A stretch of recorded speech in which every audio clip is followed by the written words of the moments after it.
جو دلوں کو زندہ کرتا ہے۔ کیا آپ نے کبھی سوچا ہے کہ کیوں کچھ لوگوں کو قرآن روشنی دیتی ہے اور کچھ لوگ اسے محض ایک کتاب سمجھ کر چھوڑ دیتے ہیں؟ اللہ فرماتا ہے ھدی للمتقین، یعنی یہ کتاب ہدایت ہے صرف ان لوگوں کے لیے جن کے دل میں تقویٰ ہے۔ تقویٰ ایک لفظ نہیں بلکہ ایک حالت ہے۔ جب انسان تنہا ہو تب بھی گناہ سے بچے، جب زمانہ بدل جائے تب بھی اس وقت اس کا دل اللہ سے جڑا رہے۔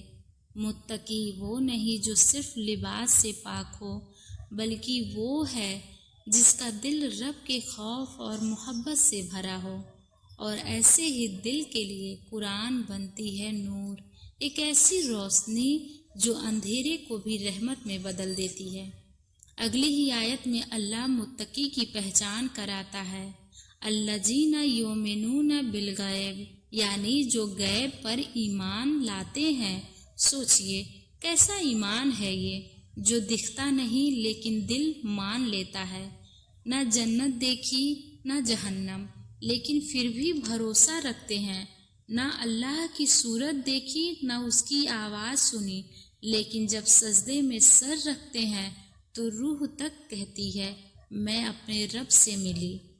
غیب پر ایمان رکھنا آسان نہیں ہوتا۔ جب درد حد سے بڑھ جائے اور راحت کی کوئی صورت نہ دکھے تب بھی کہنا حسبنا اللہ ونعم الوکیل، بس میرا رب ہی کافی ہے، یہی ہے سچا ایمان۔ اور پھر اللہ کہتا ہے وَيُقِيمُونَ الصَّلَوَاتَ، یعنی نماز قائم کرتے ہیں۔ نماز ایک دن کی منظوری نہیں بلکہ پوری زندگی کی ضرورت ہے۔ یہ وہ رشتہ ہے جو ہر روز 5 بار اللہ سے جڑنے کا موقع دیتا ہے۔ کبھی سوچا ہے جب پوری دنیا آپ سے منہ موڑ لیتی ہے تب نماز کا سجدہ ہی ہوتا ہے جہاں آپ کو اٹھنے کی طاقت ملتی ہے۔ جب دل میں بوجھ ہو تو وضو کا پانی روح کو بھی دھو دیتا ہے۔ نماز قائم کرنے کا مطلب ہے اسے صرف ادا نہ کرنا بلکہ اسے زندگی کا نظام بنانا۔ اللہ آگے فرماتا ہے وَمِمَّا رَزَقْنَاهُمْ يُنْفِقُونَ، جو کچھ انہیں دیا گیا اس میں سے اللہ کی راہ میں خرچ کرتے ہیں۔ یعنی متقی کا یہ کام ہے کہ جو کچھ بھی اللہ نے دیا وہ اللہ کی راہ میں خرچ کرتے ہیں۔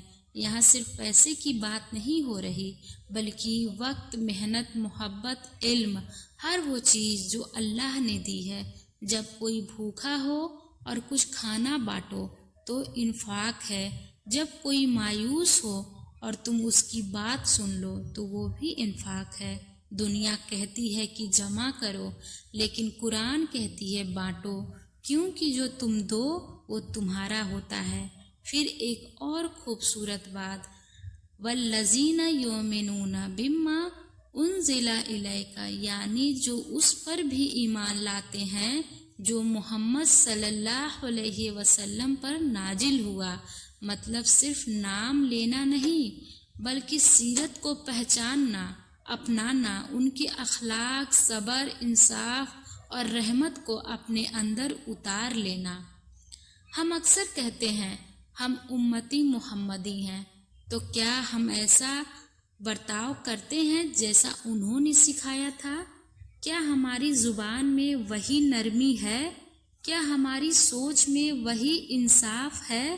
اور آخر میں وَبِمَا أُنزِلَ مِن قَبْلِكَ، جو پہلے نبیوں پر اتارا اس پر بھی ایمان لاتے ہیں۔ یعنی ہمارے دل میں تنگ دلی نہیں بلکہ وسعت ہونی چاہیے، کیونکہ اسلام تنگ سوچ نہیں کھلا نور ہے۔ اور ان تمام باتوں کا نتیجہ اللہ کہتا ہے وَأُولَئِكَ عَلَىٰ هُدًى مِن رَبِّهِمْ وَأُولَئِكَ هُمُ الْمُفْلِحُونَ، یعنی یہی لوگ ہیں جو اپنے رب کی طرف سے ہدایت پر ہیں اور یہی لوگ ہیں جو کامیاب ہیں۔ کامیابی صرف دنیاوی کامیابی نہیں بلکہ وہ پھل جو دل کو سکون دے اور آخرت میں نجات دلائے۔